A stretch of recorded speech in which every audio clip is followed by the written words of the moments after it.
はい、それでは情報科学基礎1の第3回を、始めたいと思います。今日の内容は、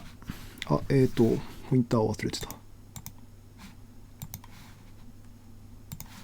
今日の内容は、